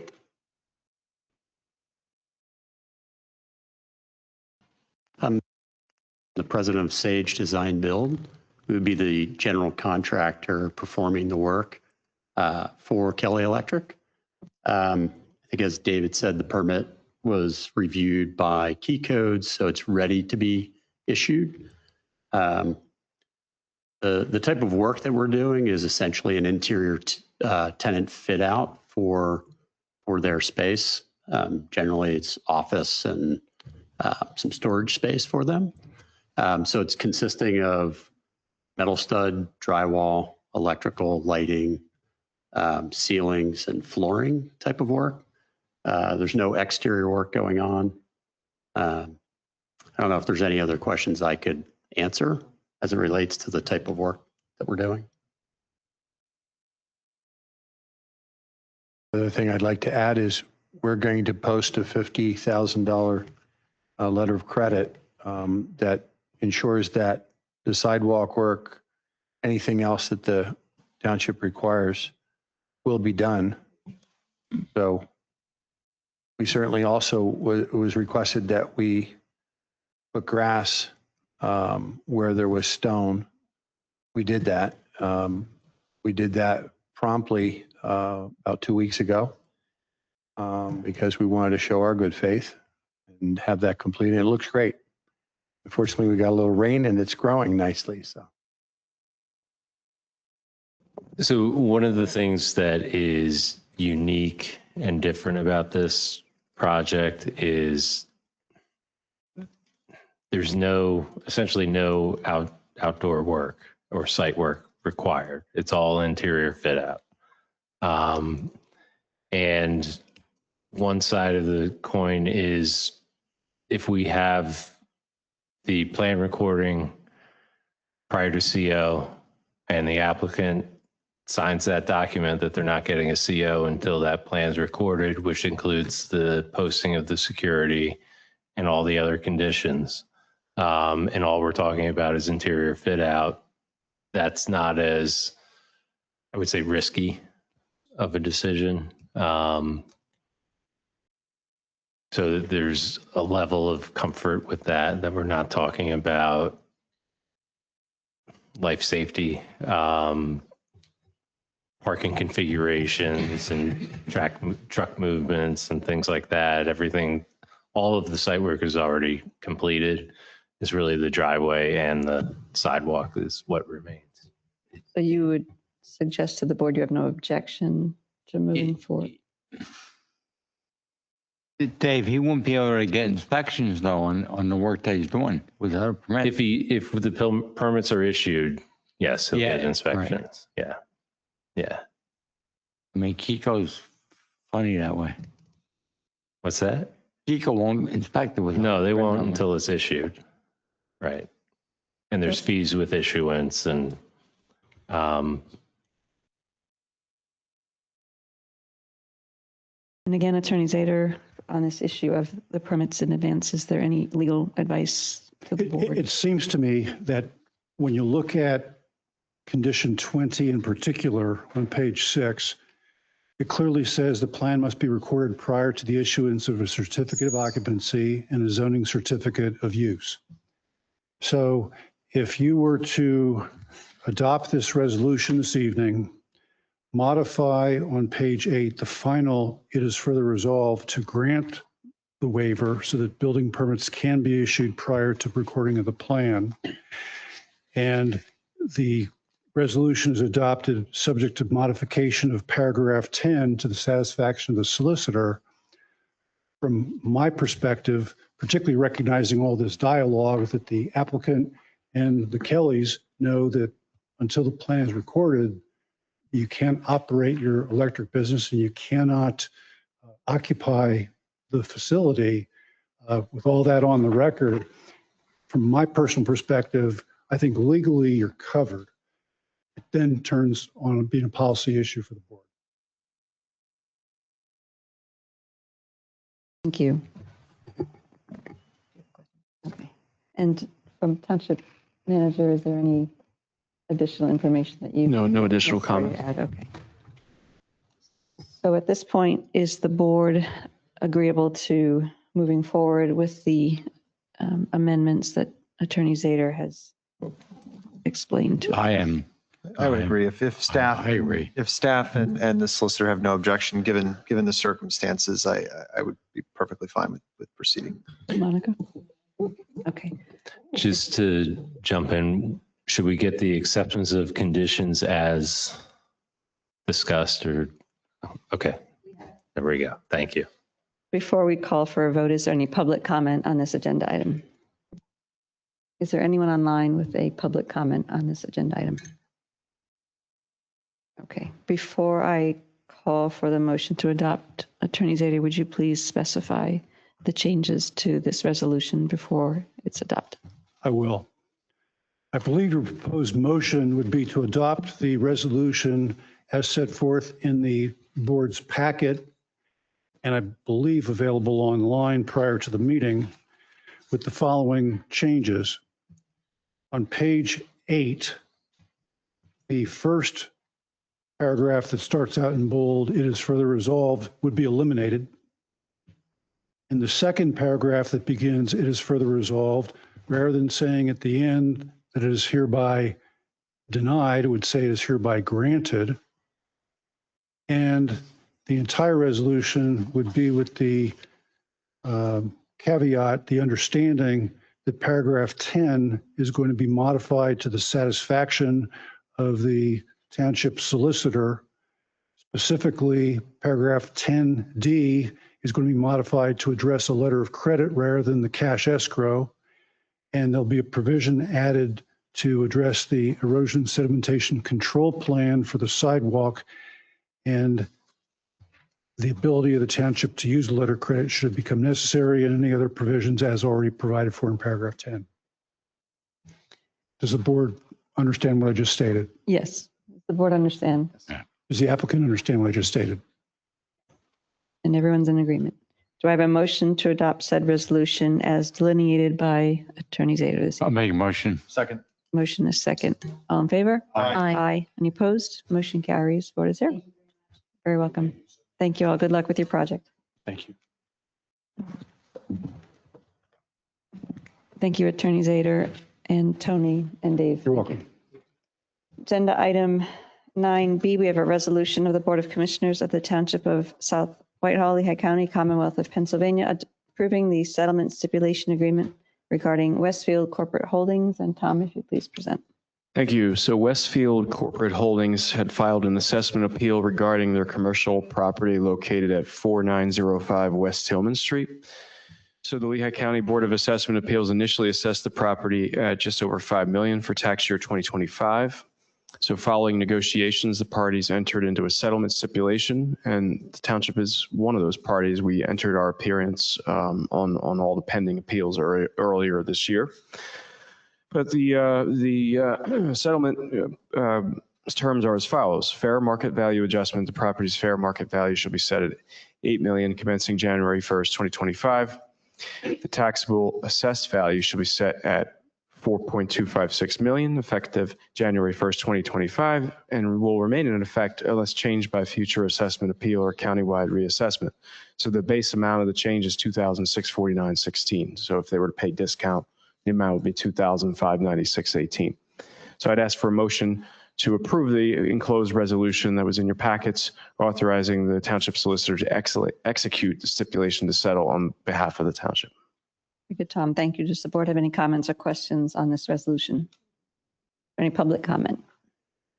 Any online? Do I have a motion to adopt said resolution? So moved. Motion is second. All in favor? Aye. Aye. Any opposed? Motion carries 4-0. Agenda item 9C, we have a resolution of the Board of Commissioners of South Whitehall Township to amend and adopt a formal policy entitled South Whitehall Township Appointment Policy for Appointed Citizen Boards, Committees, Commissions, and Councils. And Tom, if you please present. Thank you. So resolution number 2024-81 adopted the policy for appointed citizen boards, committees, commissions, and councils that was adopted on May 15th, 2024. So since adoption, township staff members have identified areas where the policy could be revised for enhanced efficiency. So I'll just go through some of the more major substantive changes. So The new policy would clarify that the applicant database would include those submissions since May 15th, 2024, which was the initial date of the policy. It maintains a 120-day notice to notify the board members of any expiring terms, and it requires resignation letters to be sent in accordance with applicable ordinance bylaws or to the manager if not specified, and resignations may be sent by email and announced at the next meeting. Also, it removes the requirement for advertisement of vacant positions if the board decides that the applicant database is sufficient. So for example, if you have 20 people in the database and you only have 3 terms, and you've interviewed all those people, you may not be inclined to then seek more applicants, so that the policy accounts for that. And it also allows you to reappoint incumbent members without advertising if deemed in the township's best interests. So they would still need to submit a letter of intent with any supporting materials. And the applicant process is just slightly refined. So the applicants interview at a special meeting. Public may not ask direct questions. That was further emphasized. And the township manager's participation is clarified as optional, not required. Pretty much everything else is the same in the ordinance, or I'm sorry, the resolution. So if the board's okay with those changes, we'd seek a motion to adopt the resolution as presented. Very good, Tom. Does the board have any comments or questions? Resolution? Any public comment? Anyone online? Do I have a motion to adopt said resolution? Second, all in favor? Aye. Aye. Any opposed? Motion carries 4-0. Agenda item 9D, we have a resolution appointing 2 members to the South Whitehall Township Environmental Advisory Council. The board held interviews last month, and I want to thank all the citizens who applied and took the time to interview to serve on our advisory boards. Your willingness to serve and share your education and ideas helps strengthen our community. Very grateful for that. The boards had time to review our interviewees and notes, and at this time, are there any nominations to fill the 2 vacancies on the EAC Council? I'd like to nominate 2 people. First, Emily Leneville. I was very impressed by the fact that she has read the comp plan. She was familiar with it, and she supported natural landscapes, and she was very enthusiastic about the direction of the township, especially in regards to the referendum and land preservation. The second one is Brian Grostis. He's an engineer, and he has a specific interest in ecology and sustainable landscaping again. What was particularly interesting about him is he dug his own rain garden, and he followed the natural terrain and slope of his yard. And I thought that was really outstanding. He planted native plants and wildflowers, and the whole description of how he went forward with that, to me, really showed his commitment to the ideals of the EAC and sustainability. So those would be my 2 suggestions. Thank you. Thank you. Are there any other nominations for the EAC? I agree. Thank you, Commissioner Hodges, for reminding the board of the strengths and the gifts of these 2 individuals. I concur with your recommendation. They both would be a very good addition to that board, but I'll defer to my colleagues. Yeah, I would just add to that. We had several very good applicants for the Environmental Advisory Council, but unfortunately we only have 2 vacancies at this point. But I do think that both of these individuals exhibited a deep commitment to principles of sustainability, of conservation, of environmental mindedness, and I certainly think they would make excellent additions and would both supplement but also complement the current members of the EAC. With these 2 appointments, this would bring the Environmental Advisory Council up to its full strength with all 7 members, originally reconstituted 2 years ago. This will be particularly important as we proceed with the open space referendum. as the Environmental Advisory Council will provide great insight to this board as to what initiatives we might want to pursue. So I would agree with both Mr. Grezis and Ms. Lenaville being nominated to join the EAC. And it's a bit of a tangent here, but since we're talking about the Environmental Advisory Council, I really do want to thank the 5 members of the Environmental Advisory Council that we have now, along with Chris Stroller and Dave Manhart. The EAC was instrumental in spreading the word about the open space referendum. They put together an excellent flyer about the benefits of it, and I attribute the referendum's success yesterday due in large part to them.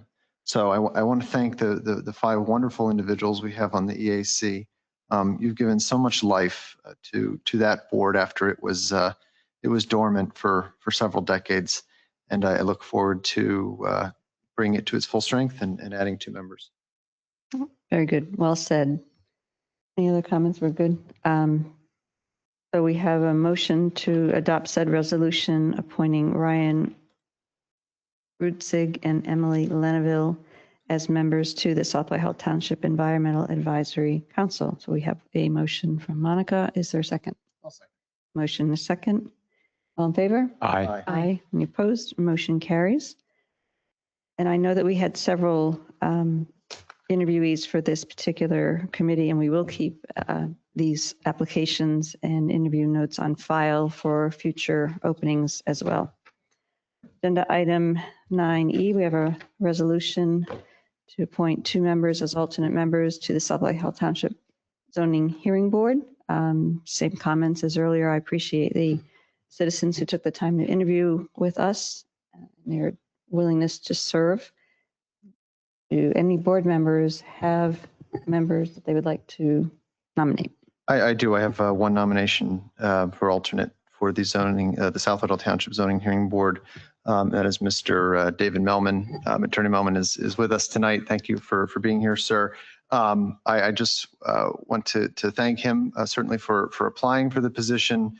Attorney Melman operates his own law practice in the city of Allentown. He's a longtime Lehigh Valley resident, and he's also well acquainted with some of the members of our zoning hearing board. So I believe that his experience and knowledge and passion would make him a great fit for this position.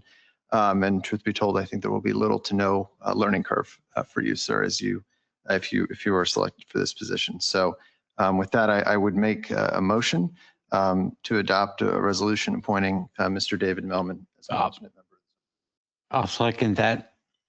And I will concur. David gave a very strong interview. Your knowledge of the law and zoning was very remarkable, and I think that you'll be a great asset as an alternate to our zoning hearing board. I also like the fact when I asked you if someone you knew came before you or someone you had a relationship with came before you, you said you'd recuse yourself. You had no problem with that. And that's a testament to your integrity, and I appreciate that. Thank you so much. So we have a motion. I'll make the second. All in favor? Aye. Aye. Any opposed? Motion carries 4-0. Again, thank you. Could you please come to the microphone? It is a virtual meeting, and those online can't hear if you don't. Thank you very much for your interest. We look forward to your service. Agenda item 9F, we have a motion to adopt revised fire service agreements with South Whitehall Township volunteer fire companies. And Tom, if you'd please present. Thank you. So the resolutions before you this evening would authorize execution of revised fire services agreements for the following volunteer fire companies: Citronia Fire Company number 1, Woodlawn Fire Department, and Greenwalds Fire Rescue. So these updated agreements would supersede the prior fire service agreements dated November 6, 2019, following comprehensive review and revision in coordination with Township administration and each respective chief of the volunteer fire companies. So the Township maintains formal fire service agreements with its 3 recognized volunteer fire departments to define responsibilities, fiscal oversight, operational standards, and the nature of the cooperative relationship between the Township and each company. So the following revisions were made to improve financial accountability, clarify operational procedures, align policies among all departments, and ensure compliance with state and federal laws and Township Code Chapter 38, Fire Companies and Fire Services. So just to provide an overview of the key revisions, it's broken out in category. So the first is financial management and oversight. So it establishes a separation of the fire tax funds and the departmental funds with joint signatories required, which would be the fire chief, treasurer, and the township manager, director of township operations, which is Herb Bender. Formalizes quarterly disbursement of each of the fire tax funds contingent on submission of monthly profit and loss statements. Requires annual independent audits by a township selected accounting firm distinct from firms used by the departments. Introduces provisions for capital savings accounts and specifies procedures for capital requests with clear project justification and documentation, and allows the township directly pay vendors if bills are delinquent and deduct those payments from future quarterly disbursements.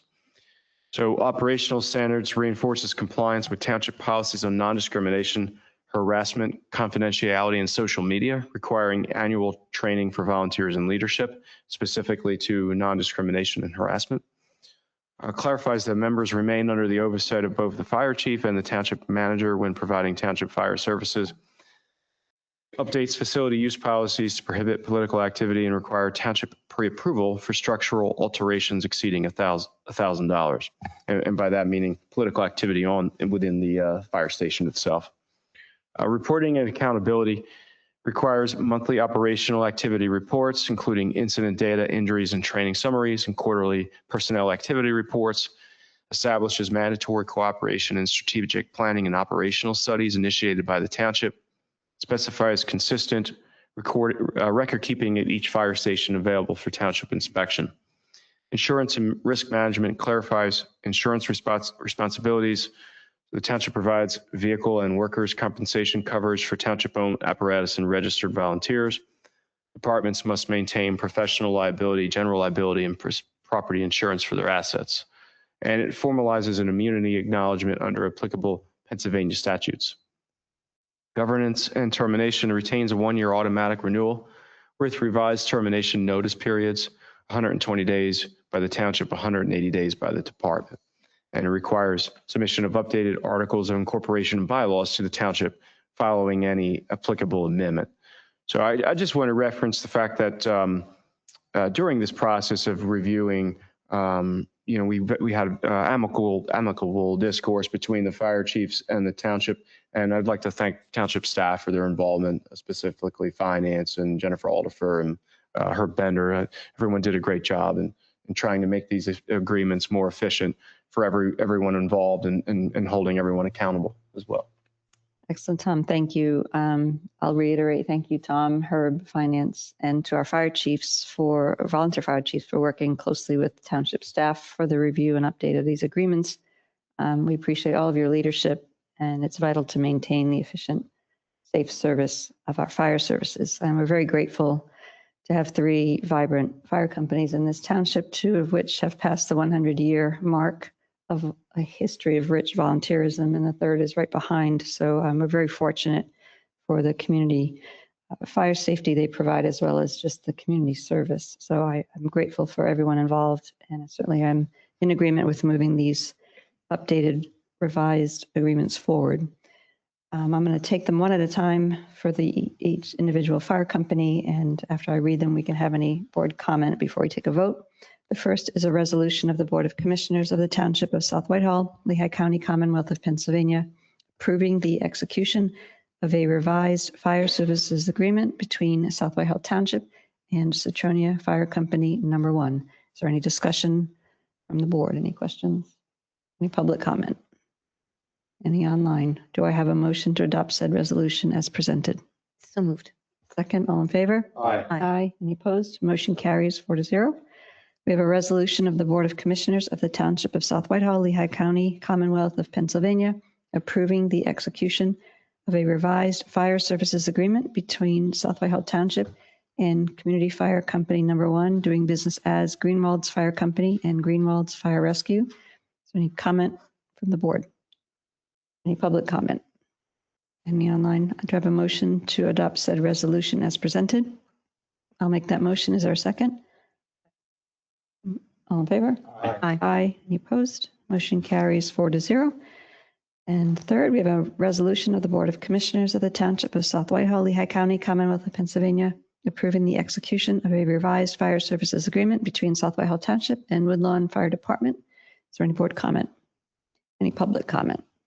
Do I have a motion to adopt said resolution as presented? So moved. Second, all in favor? Aye. Aye. Any opposed? Motion carries 4-0.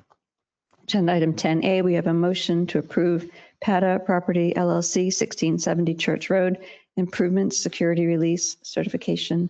Number 1, major plan number 2022-104. I'll ask Director of Community Development, Dave Manhart, to please present. So this is for the project located at 1670 Church Road. They're redeveloping the property, parking, some fenced enclosures for, I believe it's tractor trailer repair. They're moving along with the project and they're looking for their first security release.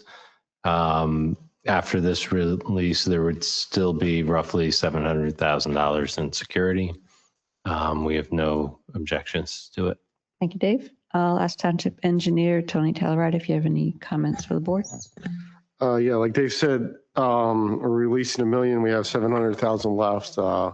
But since this was a snapshot in time when it was requested, there's a lot of work done to date. So they're doing well to complete the public improvements on this project. Very good, thank you. Does the board have any comments or questions?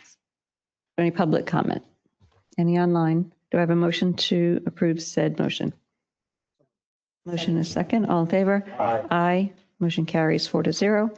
Agenda item 10B, we have a motion to approve proposed flex building 1215 Hausman Road improvement security release certification number 2, major plan 2018-106. And Dave, if you'd please present. Another security release for 1215 Hausman. It's the flex building. There is a new tenant in there. They're occupied. They took the whole space. They do something with freezing boxes or something like that. It's an interesting business. It's pretty neat. Insulated boxes for transport. Okay.